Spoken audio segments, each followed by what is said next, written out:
Our listeners and those that are watching us, our viewers, we welcome you to the program for today. We didn't have the opportunity to speak with you for the June 12th Democracy Day, and we obviously were watching democracy. Democracy is rolling in Nigeria, and we are following it. And we'll continue to talk about democracy because that's what we have at the moment, although it's not yet perfect. But democracy is built when people are involved, not just leaving it to the political, we call them political careerists.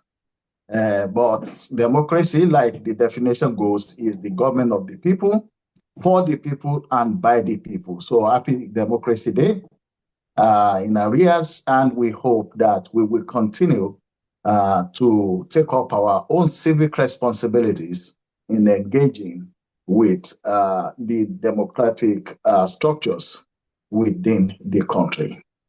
I've got Alagbafemi Odedeyi from Yorubaref Referendum Committee, and of course, on the program today, we're still talking about federalism, the journey so far. You are welcome on the program, Alagbafemi Odedeyi. Yeah, thank you. Thank you for having me once again. All right.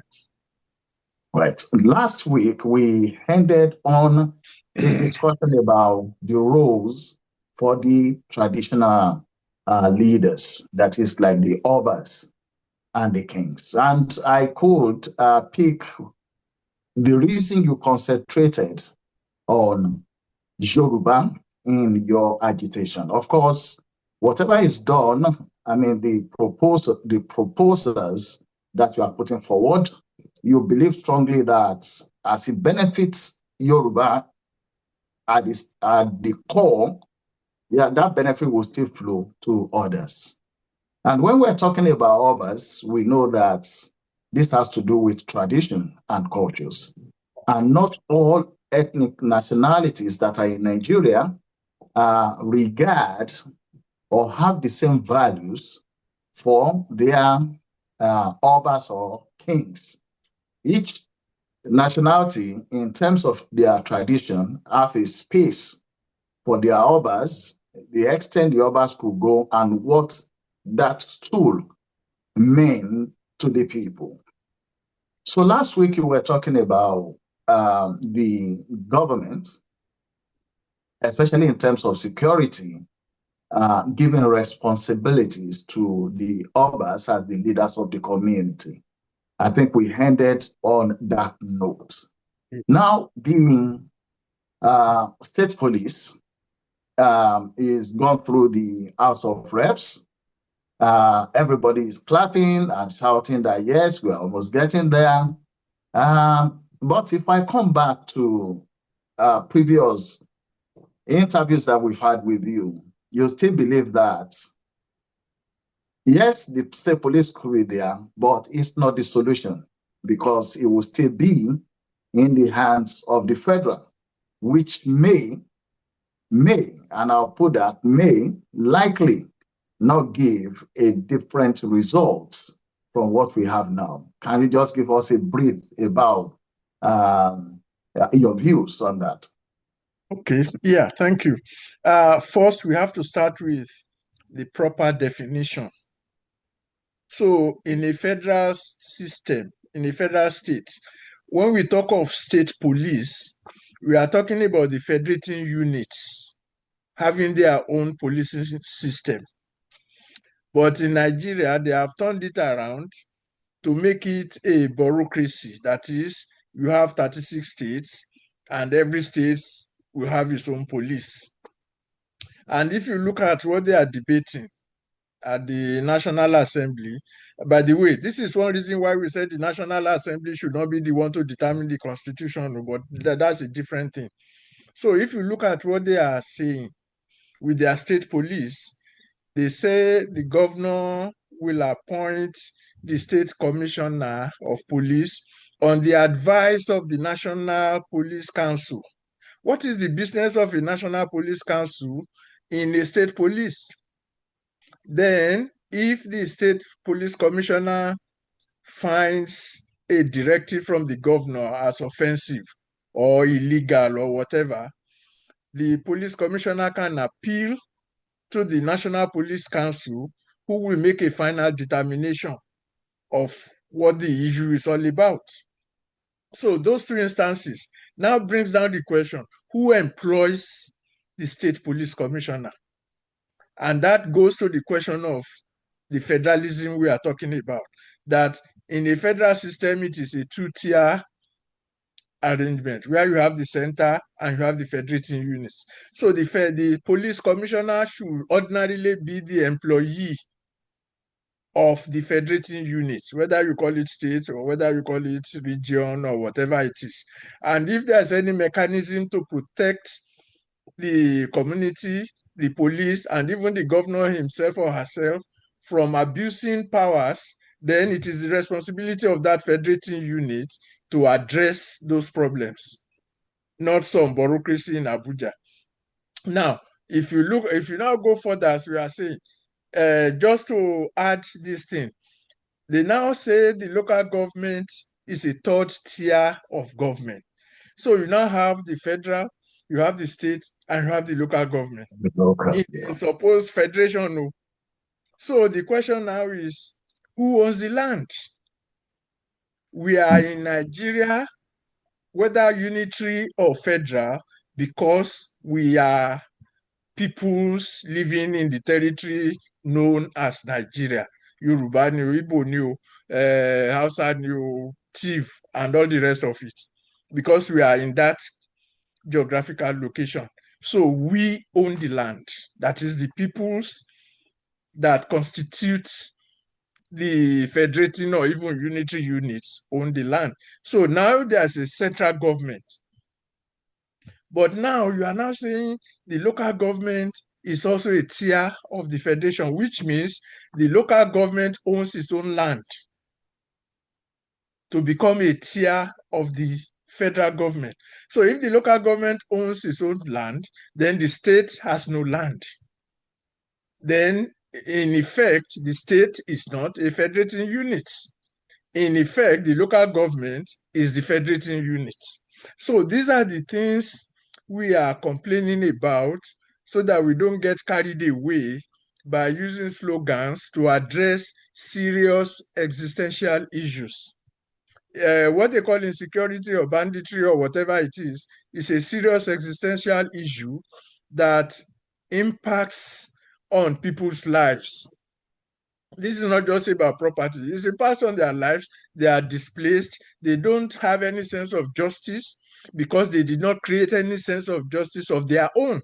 They have been disallowed from establishing their own form and sense of justice. In the West, for example, I think it was in Oyo State a long time ago, when Justice Adewale Thompson was the Attorney General, they passed a law against open grazing. But nobody had been, no one had been prosecuted for open grazing. And, everything escalated up to the time Buhari came to start challenging Lamadeshin, or that. Why is he attacking his own people for violating our own laws? So these are serious issues that we are calling on Yoruba people, especially, of course, generality of Nigerians, but to address, not to be taken away by this knee-jerk reaction. Okay, they kill some people in Orire local government, therefore let's have state police. Number one, the terrorists know the security lapses in the country, and they exploit it to their advantage. But you are even now giving them more opportunities to exploit, because you are reacting to what they do. You are not creating conditions for them not to exist. That is the function of policing, to prevent crime, to make sure that crime does not pay, does not thrive. So you create obstacles to make crime thrive. But now, when you have no capacity of your own to define the barriers, the perimeters of crime and punishment, and then you start talking about state police, state police, state police, as if just by having that state police, everything will be fine. No, it's not that. And since they have been talking about it, you heard what the generals are saying, the retired officers and all the rest of them. Let us pray to God for a solution. Only God can. Even the Minister of Defense was saying only God can help us, and stuff like that. So they are already denigrating their own creation. In other words, what they say they are creating, which is state police, they are already telling us it cannot solve the problem. So if they are saying that, what are we supposed to do? So that's why we keep saying that this question goes beyond mere bureaucratic manipulation, and then the National Assembly will suddenly wake up one day and say, oh yeah, state police has been on the ground. Oh yeah, let's start working on it. And they start working on it and they start making all the noise. And next year, after they vote them back in, they will start another amendment process again. Like the Senate leader said, that when they resume at the next National Assembly, they will now start considering to amend the Constitution for the term of office of the president. So when we have all these compounded problems in place and we keep chipping at, we are not even addressing the fundamentals with the amendments. We are just patching. And that shows the level of humanity, human thinking that we have. And I believe as Black people, as African people, we are more than that. And we should be able to act it, that we are more than that. And that is what I will tell Yoruba people, not to, before they become too excited, that, now we have state police, blah, blah, blah, blah, blah, blah.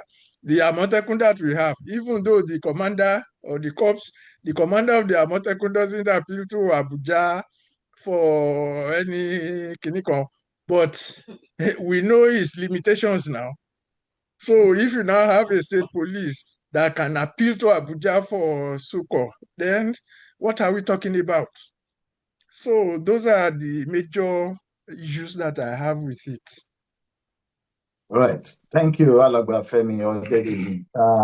Someone also mentioned that for the state police itself to be effective, Yes. and this is where the state keeping on the police under the federal will still probably not resolve the issues.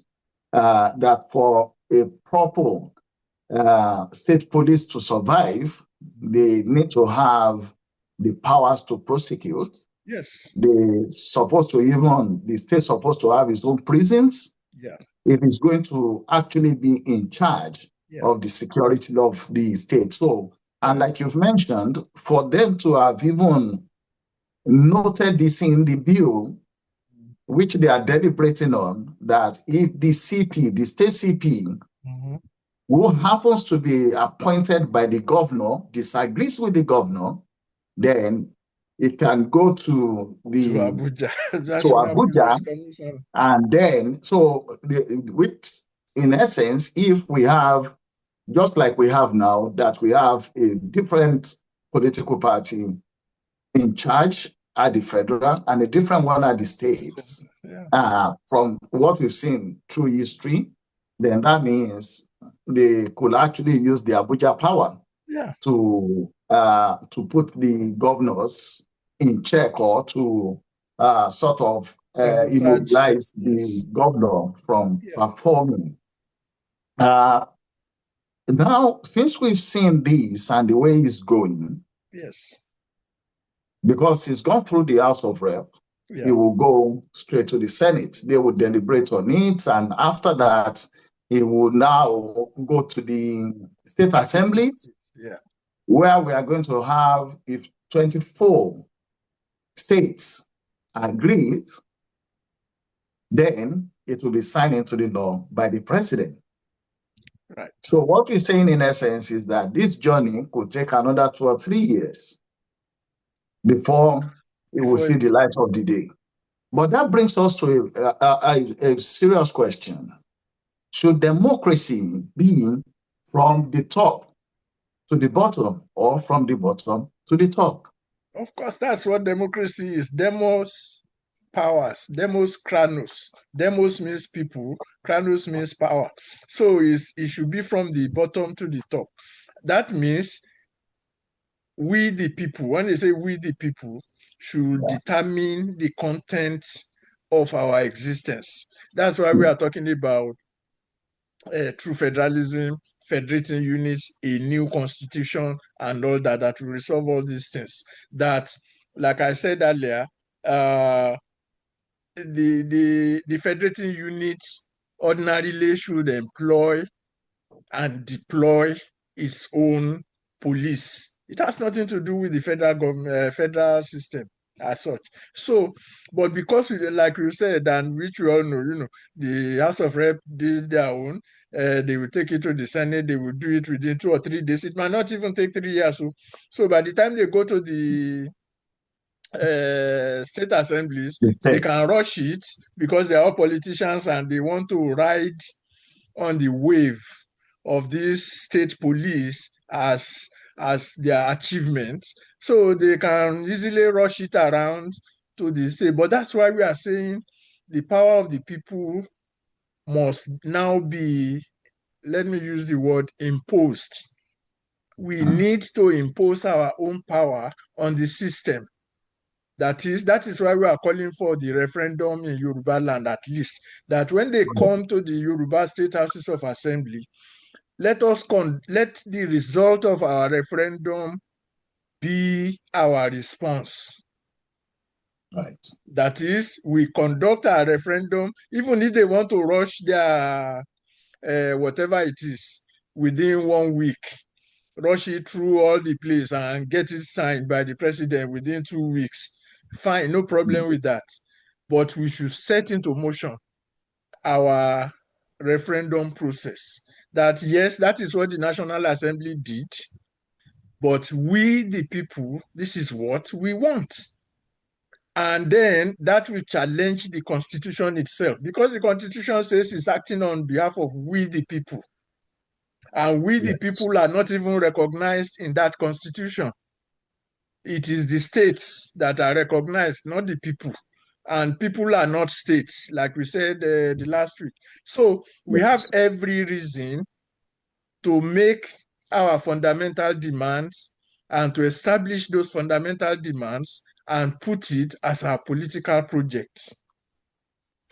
Now, how that will be done or how that will come about, that's a different ballgame. But what we are saying is that the referendum should be our response to their amendment process. So even if they do it in 1 day, that's their own problem. But we will do our own as a counter, that what you have done does not represent us. Like we said, and we used to say, and it is true, all the political parties in the National Assembly do not represent the peoples of Nigeria. They represent their party platform, which can be anything. They can wake up tomorrow and say, this is what they want and all that. So they don't represent us, as even though they are Yoruba people representing Yoruba land, but they don't represent you. So because the Yoruba people are yet to establish their formal relationship as a federating unit. It is when we establish that, we can then claim that whichever party they belong to represents us, because we have set our own limits. So that is why we need to have this referendum to reestablish that agency for Yoruba people and other peoples in Nigeria to follow. Because without that, we will just be running around in circles and all the rest. And I mean, they're talking about, look at the general that was killed in captivity. That was killed in captivity. You don't need any state police to address that problem, because for that to happen means that there is a serious security lapse in terms of architecture, not just in terms of operation, in terms of doctrine, in terms of architecture. So some generals are now saying they are afraid that they may be next victims. Why won't you be the next victims when you are operating a flawed structure? and they will kidnap a whole general like that and have him die in custody and then release his body, and then you start going to cry at his graveyard. So there's a serious problem that we need to face, and all these things are just so when things are happening like this, they're like pointers. You have fundamental problem. Don't just forward us saying and say pé ó kàn rí bẹ́ẹ̀ ni nǹkan kan ò rí bákan kan. It is sorry to my English, but that's the issue. Okay, sir. Thank you very much. And that brings us to the next topic for today that we'll be talking on. You just mentioned the part of it that we are taking up, which is the foundational problems. Yeah. In the course of the week, a group from the North, under the name Concerned Citizens, rolled out what they believe is their own views about Nigerian problems and what they consider to be the solution. Yes. Almost everybody will be able to say one thing or the other about the problem that is in Nigeria. Right. Whether the one that they would tag to the economy, right, or the ones about insecurity. Yeah. However, in their documents, they mentioned that they believe that the challenges now in Nigeria will affect the foundational constitutional principle, right, which your group disagreed with. Right. They believe that there is a foundational constitutional principle that is valuable, that needs to be upheld. But your group says actually the foundation is not even proper, is not right. Can you lead us into that, and okay, on what basis you disagree with the concerned people's views? All right, thank you. Our full response will be coming out tomorrow in terms of response to the paper. But generally, tomorrow, Monday, I don't know where people will listen to this program. So Monday, June 15, I'll be. 15th, yes. Right, okay. So, but essentially on the topic you raised, their main issue was that what they call their foundational principle is about law and governance. In other words, they see nothing wrong with the Constitution. All they see that is wrong is how we are operating it. So all their recommendations were based on the government should do this, the government should do that, the government should do all those things. So and that is where we disagree with them, that the problem is not about governance, that you can't live in a house you have not built. And if you don't have a foundation, you can't build a house. I mean, you can build a house, but we know what will happen to it. So if you build a house without a foundation and you move to live in there, you know what will happen. It's just going to get blown away. And that is what they are saying. They are saying that, yeah, the Constitution is fine. The 1999 Constitution is fine.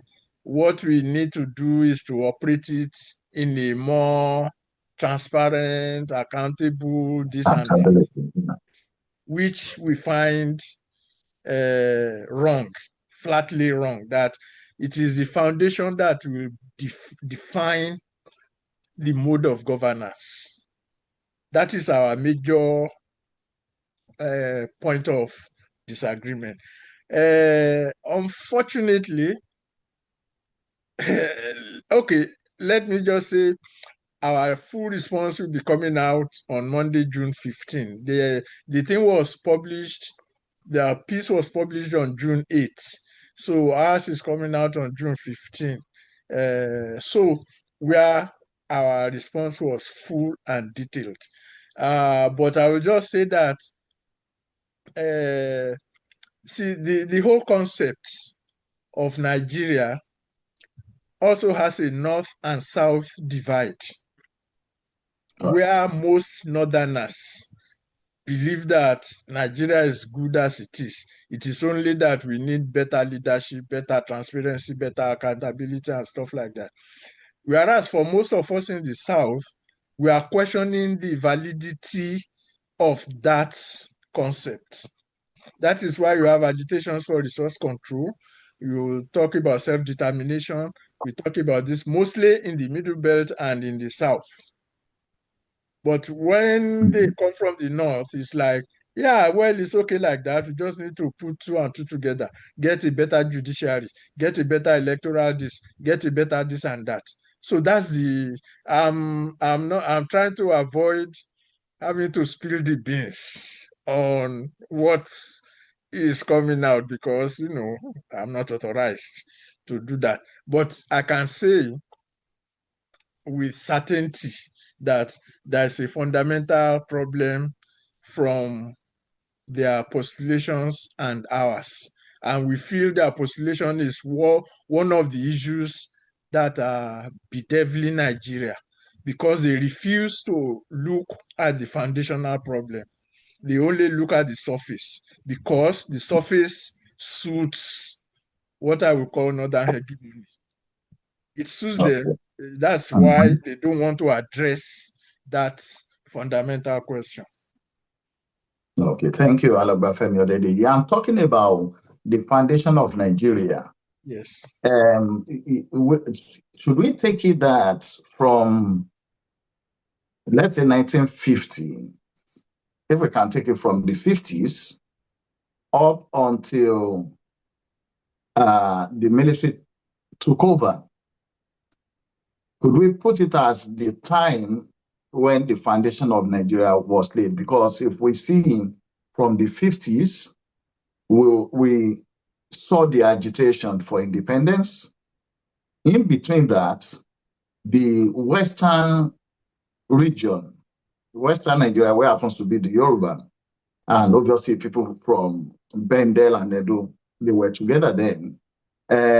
There was a sort of a period of self-government, although within the federal structure or within the Nigerian structure, then right up until independence, right up to the republic, where we have a sort of a republic, then the adventure with regional governments before the military struck, and then started, because it would seem that when the military came in and they started ruling, what they set down from that time seems to be what we're using right till the moment. So should we take it that the period of tinkering with the foundation laying of Nigeria runs from the 1950s to about 66? Yeah. Mm-hmm. Yeah. So, which means that during that foundation, it's like someone is laying the foundation of a house. Right. And during that time, they were trying different materials, which maybe invariably, by the time they will settle in for the one to follow, lots of adventures has been done to the point that the foundation wasn't solid at all. Right. Right. I mean, the foundation essentially was a federal foundation, in spite of the hiccups and all the rest of it. Because by the time formal independence came, we already had self-governing regions, northern region, eastern region, and western region. And that's why we keep saying Western region, our golden era and all that. The major achievements we made in the Western region was between 1952 and 1965, just to be elastic, which was the time we really enjoyed some measure of self-government.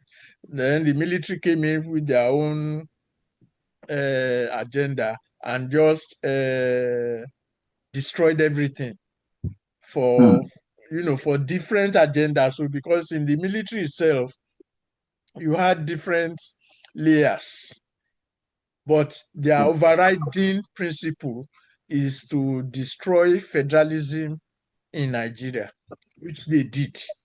But even when they did it, they found out that Nigeria cannot be run as a strictly unitary state. So they have to make some concessions. Some of the concessions are what they now call federal character, zoning formula, north and south, having federal this and federal that. Those are the concessions they made. But you see, just to show that they are not sincere with their concessions, it was just something to pull wool over our eyes. Even before 1999, we've had several conferences. Look at Babangida's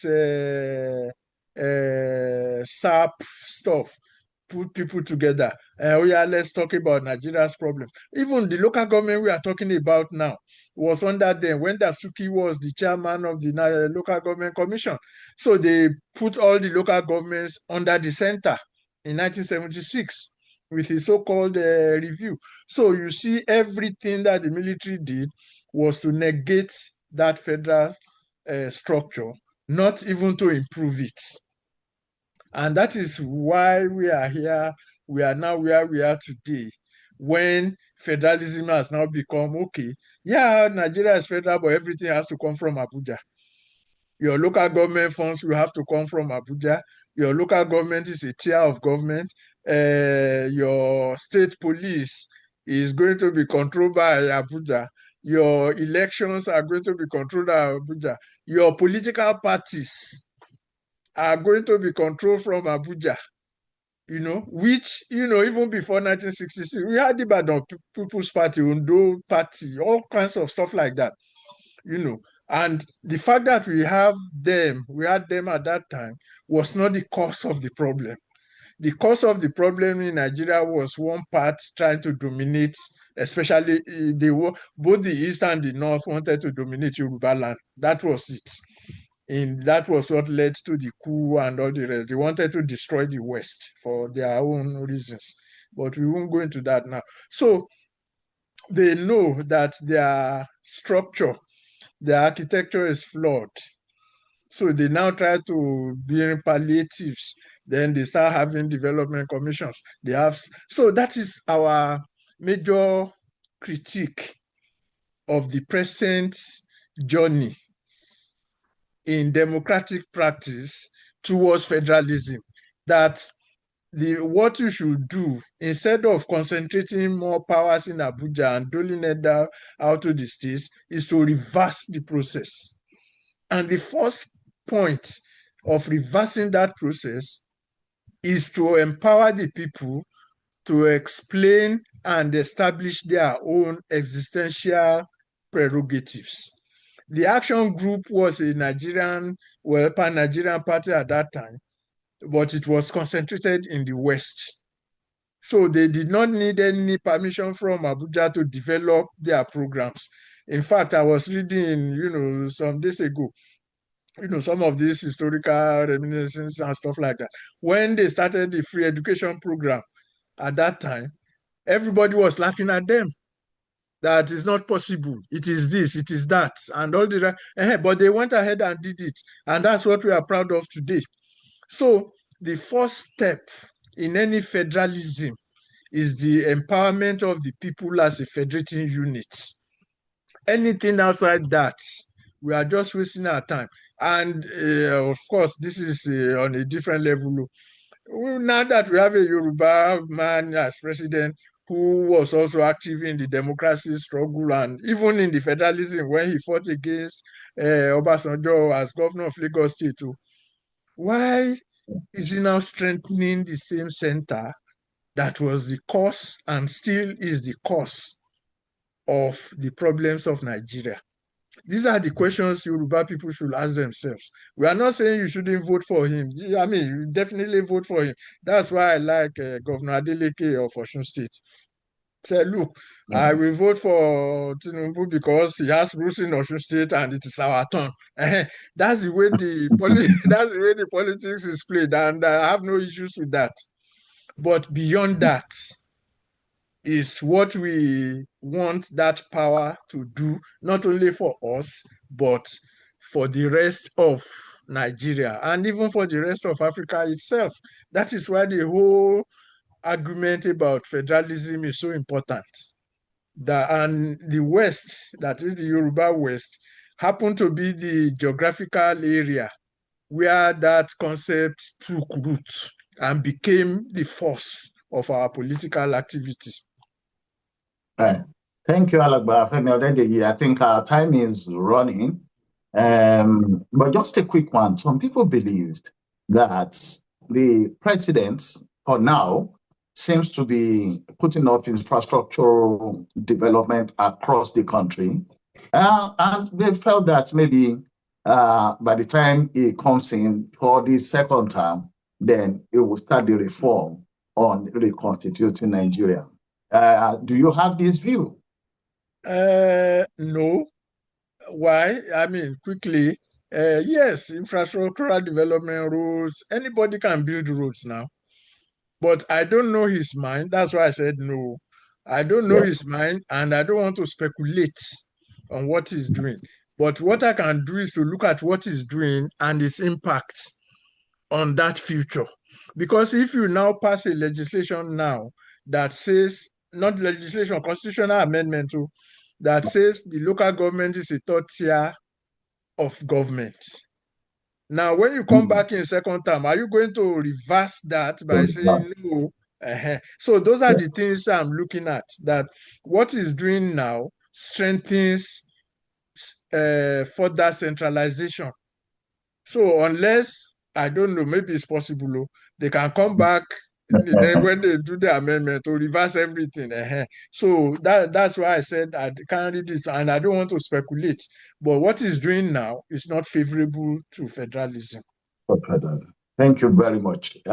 Because people that have put up such views were like, if he wants to eventually reconstitute, he wouldn't want any region to think that, well, they've only done development in one region and they're at a disadvantage. So that he tried to put development everywhere over the country, so that when that time comes and he needs to take that action, no region will complain that they've not seen the impact of government.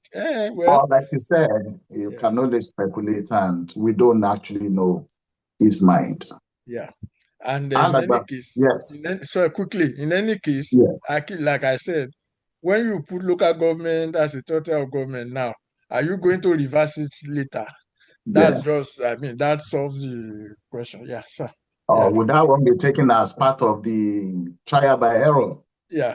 Which will be, but I think the most important thing which you've brought up today is that the people's voice have to be respected. And these talks both to the people that now they need to come out and talk. And one of the ways of doing the democratic talk is through this referendum.